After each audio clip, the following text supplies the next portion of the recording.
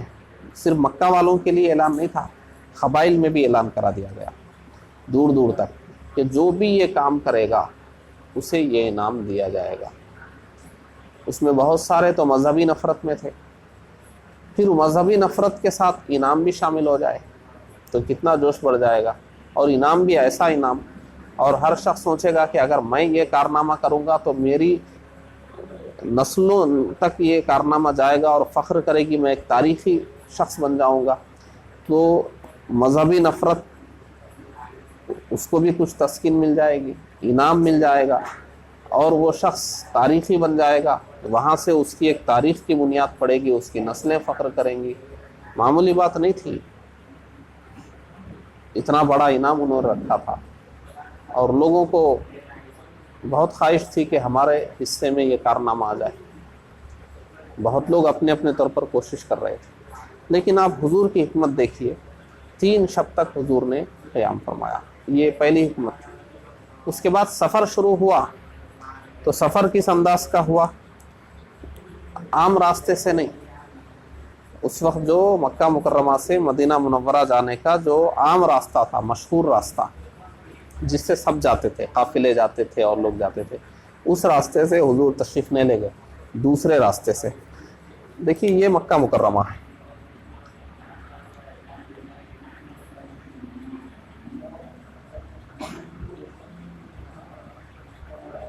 یہ مدینہ منورہ ہے. اب دیکھیے یہ راستہ جا رہا ہے، تو دیکھیے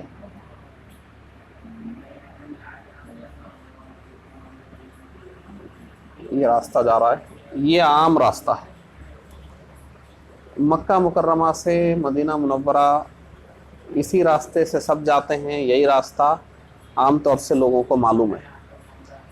کسی کا پیچھا بھی کرنا ہے مدینہ جانے والے کا مکہ سے تو اسی راستے سے پیچھا کریں گے. اب دیکھیے ایک تو حضور نے 3 دن غار ثور میں قیام فرمایا، تلاش کر کے تھک گئے. دوسرا اب حضور نکل رہے ہیں تو سفر دیکھیے کدھر فرما رہے ہیں، یہ راستہ، یہ نہیں.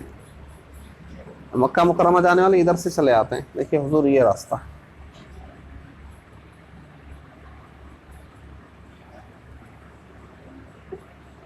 یہ دیکھ رہے ہیں،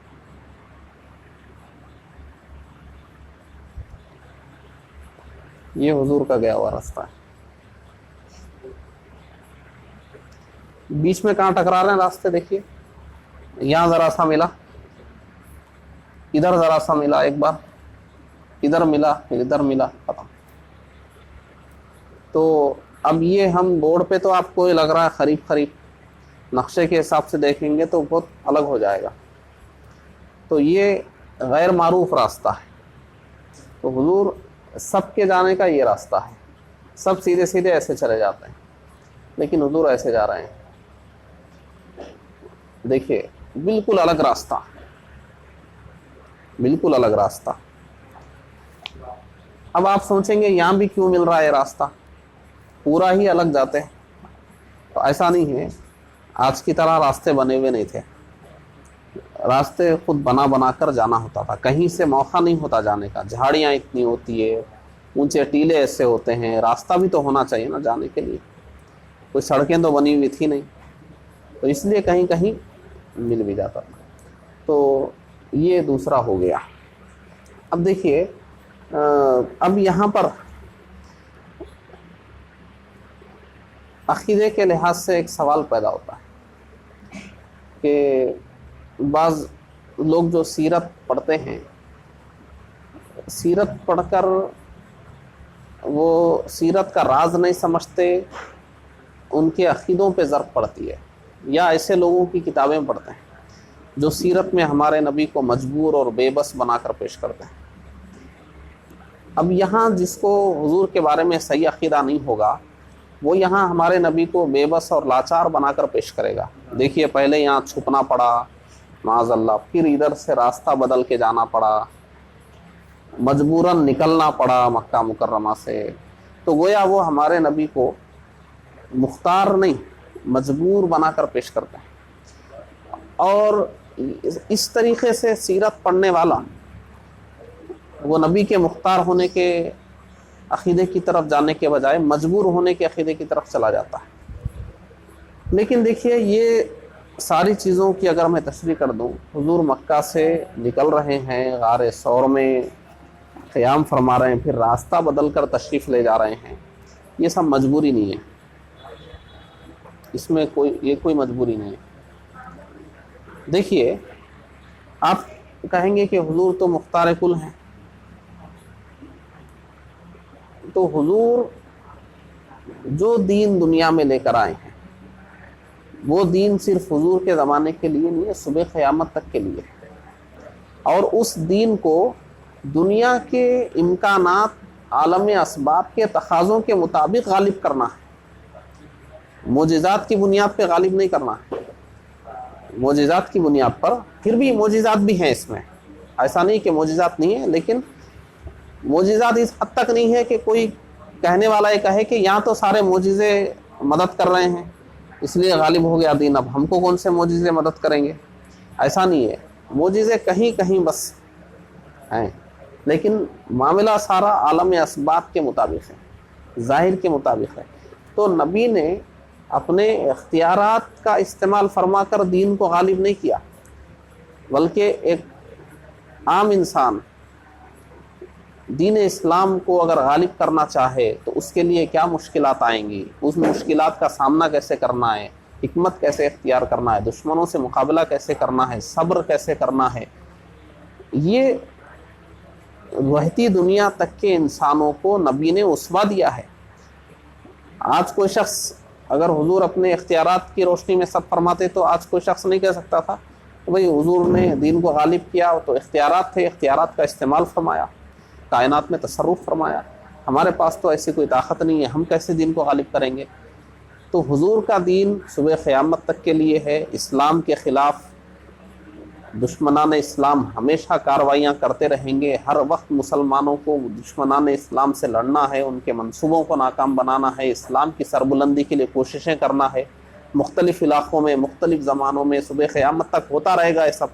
تو اب ایک مسلمان نبی کی سیرت میں یہ حکمتیں دیکھے گا، نبی کا یہ طریقہ دیکھے گا، تو اسے یہ احساس ہوگا کہ دین اسلام اسی دنیا کے طریقے پر، عالم اسباب کے تقاضوں کے مطابق اسی طریقے سے بھی دین اسلام غالب ہو سکتا ہے، ہم کو کوشش کرنے کی ضرورت ہے۔ تو وہ کوشش کرے گا، اور اگر اختیارات کی بنیاد پر سب ہوتا رہے تو سوچے گا کہ ایسے تو دین غالب نہیں کر سکتے۔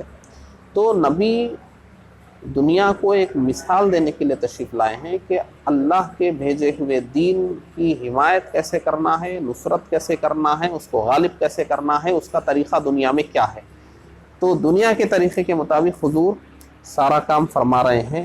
یہ سیرت پڑھنے والوں کو دھیان میں رکھنا چاہیے، کسی کو نہیں سوچنا چاہیے نبی کو اگر اختیارات ہوتے تو غار ثور میں یہ چھپنا کیوں ہوتا، نبی کو اختیارات ہوتے تو یہ راستہ کیوں بدلنا ہوتا، نبی کو اختیارات ہوتے تو یہ ایک راستہ بتانے والے کو کیوں لیا جاتا، نبی کو سارے اختیارات ہوتے تو اتنے سارے معاملات کی ضرورت کیا تھی۔ یہ خیال نہیں پیدا ہونا چاہیے۔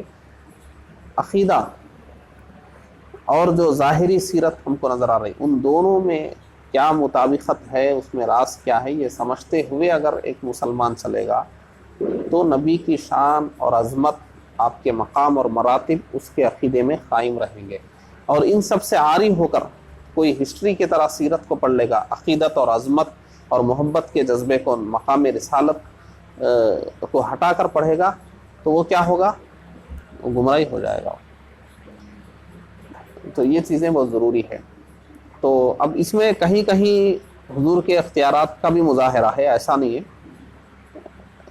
وہ بھی ہے، وہ غار ثور میں بھی ملے گا، راستے میں بھی ملے گا، اور جب کاشان اقدس سے حضور تشریف لا رہے اس وقت بھی ملے گا، وہ بھی ہے، کیونکہ نبی ہیں تو پھر مقام نبوت کہیں نہ کہیں ظاہر ہوتا رہے گا۔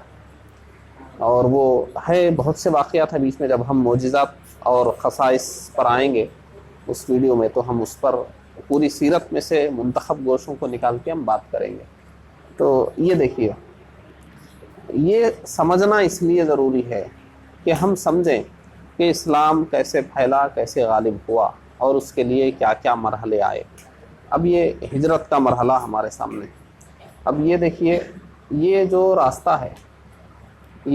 ہے یہ کم و بیش اس زمانے کے لحاظ سے 10 دن کا راستہ ہے، کم و بیش 10-12 دن کا راستہ ہے۔ پھر یہ جو سفر بھی ہے، اس سفر میں آرام بہت کم ہے اور سفر زیادہ ہے۔ پہلے زمانے میں سفر میں کیا ہوتا تھا، وہ صبح سے دوپہر کی دھوپ ہونے تک سفر کرتے، دھوپ ہو جانے کے بعد آرام کرتے، پھر رات میں تھوڑا سا سفر کرتے، اس طریقے سے۔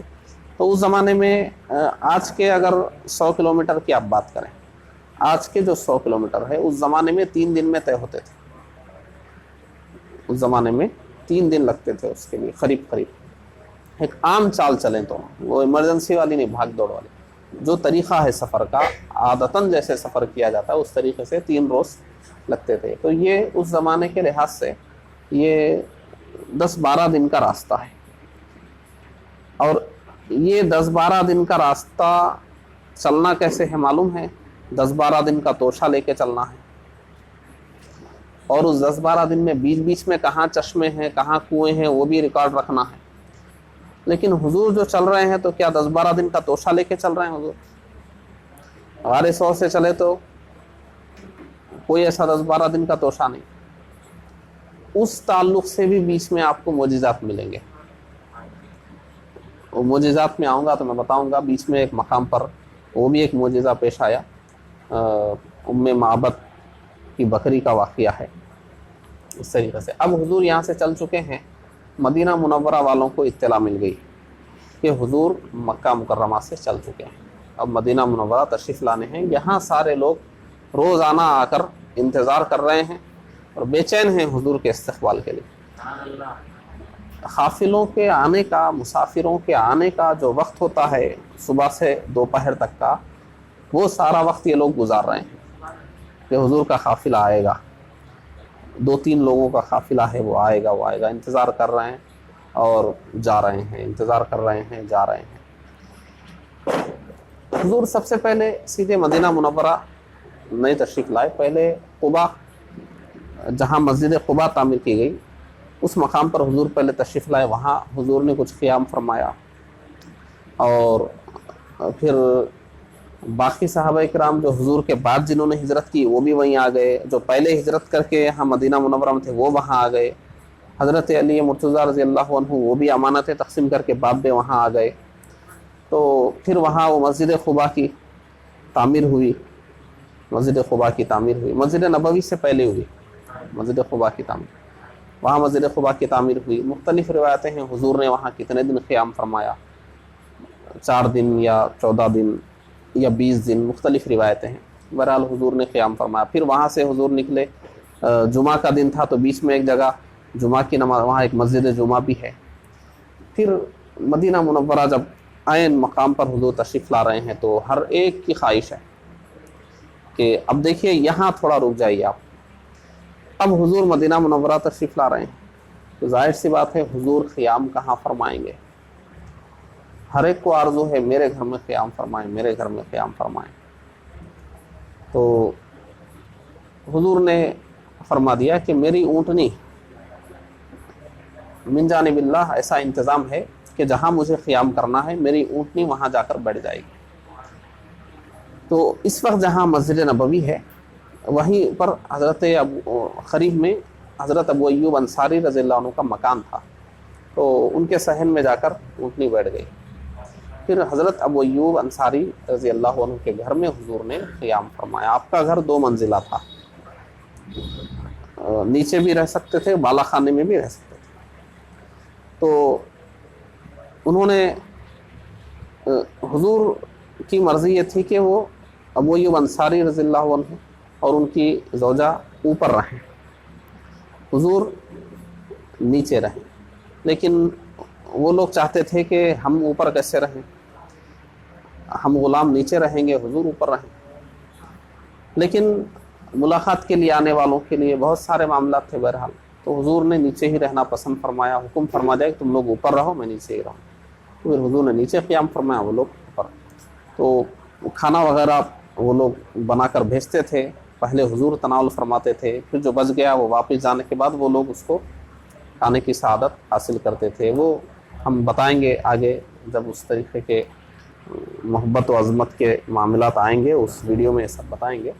اب دیکھیے مدینہ مسجد قباء تعمیر ہو گئی اور پھر حضور مدینہ منورہ میں تشریف لائے. اب دیکھیے کرنا کیا ہے، اب مسلمانوں کے سامنے کیا مرحلہ ہے. ایک نئی جگہ آئے ہیں سب. اب مکہ مکرمہ چھوٹ گیا، وہاں سب کے مکانات تھے، حضور کا مکان تھا، صحابہ کے مکان تھے، سب کچھ وہاں تھا. لیکن اب یہ سب چھوڑ کر مدینہ منورہ آ گئے. یہاں ان کے پاس کیا ہے سوائے جسم کے کپڑوں کے؟ کچھ نہیں ہے. اچھا کچھ لے کر بھی تو نہیں آ سکے نا، جب موقع ملا کسی طرح ظلم سے چھپ کر آ گئے. تو اب یہ بہت بڑا موقع ہے کہ جہاں پر ایک پورے سسٹم کی ضرورت ہے مسلمانوں کو سنبھلنا. تو سب سے بڑا کام مدینہ منورہ آنے کے بعد کیا ہوا؟ عقد مواخات، یعنی بھائی چارے کا معاملہ. صحابہ کرام کی دو جماعتیں تھیں اس وقت، ایک مدینہ منورہ کے صحابہ، دوسرے مکہ مکرمہ کے. مکہ مکرمہ کے جو تھے ان کو مہاجرین بولتے ہیں، اور مدینہ منورہ کے جو تھے ان کو انصار بولتے ہیں. ان کو مہاجرین کیوں بولتے ہیں؟ مہاجر کا معنی ہے ہجرت کرنے والے.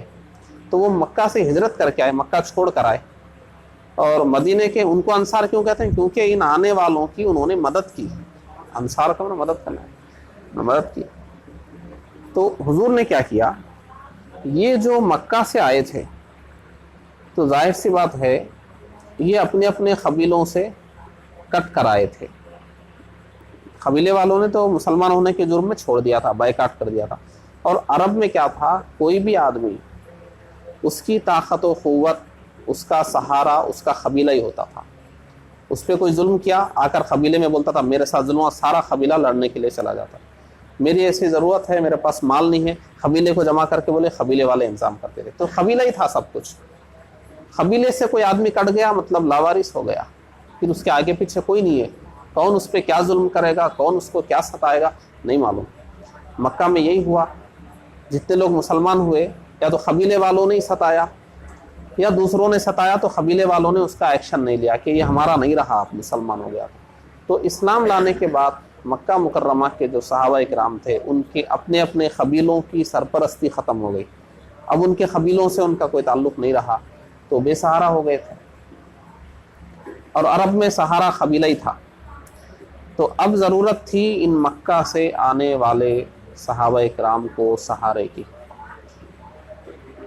اب ظاہر سی بات ہے سب کو چھوڑ کر آئے ہیں تو انسان اکیلا رہے گا بھی کیسے؟ انسان کی جو طبیعت ہے وہ اپنوں کے بیچ رہنے کی ہے. صرف پیسہ ہو جائے، عمارت مل جائے، آدمی اکیلا نہیں جی سکتا. کوئی وحشی نہیں ہے انسان، اس کو لوگ چاہیے، دوست چاہیے، رشتہ دار چاہیے، کوئی ہو جس کو اچھا برا سنا سکیں، کسی کے ساتھ ہنس بول سکیں، وقت گزار سکیں، کوئی تو ہونا چاہیے. اب یہ مکہ سے آنے والوں کے کون ہیں؟ کوئی نہیں ہے. تو حضور نے کیا کیا، مکہ مکرمہ کے ایک صحابی، مدینہ منورہ کے ایک صحابی، دونوں کو بھائی بنا دیا. تم دونوں بھائی، آج سے تم دونوں بھائی. یہ جن کو حضور نے بھائی بنا دیا، سگے بھائی سے زیادہ محبت پیدا ہو گئی. جب کوئی رشتہ اللہ رسول قائم کر دیں تو اس میں بہت محبت آ جاتی ہے. حضور کا ایک فرمان ہے کہ نکاح جب ہوتا ہے تو اللہ تبارک و تعالیٰ نکاح کی برکت سے شوہر اور بیوی میں محبت پیدا کر دیتا ہے. دیکھیے نکاح ہوتے ہی اچانک دونوں میں کیسی محبت آ جاتی ہے، میرے سب کچھ یہی ہیں، میرے سب کچھ یہی ہیں، اپنا سوچنے لگ جاتے ہیں مستقبل. یہ اچانک کیا ہو جاتا ہے، من جانب اللہ و محبت ڈال دی جاتی ہے نکاح کی برکت سے. تو جب اللہ اس کے رسول کو رشتہ قائم کر دیں اس میں بہت محبت آ جاتی ہے. اب یہ جو ایک مہاجر صحابی، ایک انصار صحابی، ان دونوں کو حضور نے بھائی بنا دیا، ان دونوں کو بھائی بنا دیا، ان دونوں کو بھائی بنا دیا، ایسے جوڑیاں حضور نے بنا دی. اب ان کے لیے کیا تھا، میرا ایک بھائی ہے، ادھر گیا نا قبیلہ مکہ مکرمہ کے. دیکھیے اسلام میں کتنا انتظام کیا گیا مسلمانوں کے لیے کہ رشتے تک قائم کر دیے گئے. پورا قبیلہ چھوڑ کر آئے تھے مگر ایک بھائی اسلامی مل گیا، پورا قبیلہ بھول گئے، بس میرا پورا قبیلہ یہی ہے، میرا بھائی ہے. تو حضور نے ان کی تسلی کا سامان فرما دیا. اور دوسرا، یہ جو انصاری تھے ان کے پاس اپنا مکان تھا، اپنا باغ تھا، اپنا کاروبار تھا، سب کچھ تھا. تو ایسا نہیں کہ بس وہ زبانی بھائی بنائے ہوئے تھے. بھائی جب انہوں نے بنا لیا تو انہوں نے اپنی جائیداد میں، اپنے کاروبار میں، اپنے گھر میں شریک کر لیا ان کو کہ میرا کاروبار ہے نا، میرا باغ ہے، ابھی آپ کا بھی ہے، ہم دونوں کام کریں گے. یہ میرا گھر ہے نا، چلو اتنا حصہ آپ کا، آپ یہیں رہیں گے. حتیٰ کہ عبد الرحمن بن عوف رضی اللہ عنہ مکہ سے آئے تھے ہجرت کر کے. مدینہ منورہ میں ان کے بھائی کون تھے؟ سعد بن ربیع انصاری رضی اللہ. حضور نے ان کو بھائی بنایا تھا. حضرت سعد عبد الرحمن بن عوف رضی اللہ عنہ کو لے گئے. حضور نے آپ کو میرا بھائی بنا دیا ہے، یہ میرا آدھا مکان آپ کا، یہ میرا آدھا کاروبار آپ کا، اور میری 2 بیویاں ہیں، جو پسند ہو بتا دیجئے، اس کو طلاق دے دوں گا، عدت گزارنے کے بعد آپ نکاح کر لیجیے. کوئی ایک نہیں، جو آپ کو پسند ہو میں طلاق دے دوں گا، عدت گزارنے کے بعد آپ نکاح کر لیں. تو یہ قربانی کوئی دے سکتا ہے؟ اسلام میں کوئی تاریخ ملے گی آپ کو؟ اتنی بڑی قربانی کوئی دے سکتا ہے؟ اسلام وہ چیز ہے، اور نبی نے وہ اسلامی جذبہ دیا تھا صحابہ. اچھا، یہ بھی کیسے تھے عبد الرحمن بن عوف رضی اللہ عنہ؟ انہوں نے فرمایا اللہ آپ کو برکت دے، گھر آپ ہی رکھیے، کاروبار آپ ہی رکھیے، آپ کی جو 2 زوجہ ہیں وہ آپ ہی کی رہیں گی، مجھے بازار کا راستہ بتا دیجیے، بازار جاؤں گا، میں کام کروں گا. اور آپ نے کاروبار شروع کیا، اتنے بڑے امیر کبیر بنے، وہ ایک الگ تاریخ ہے.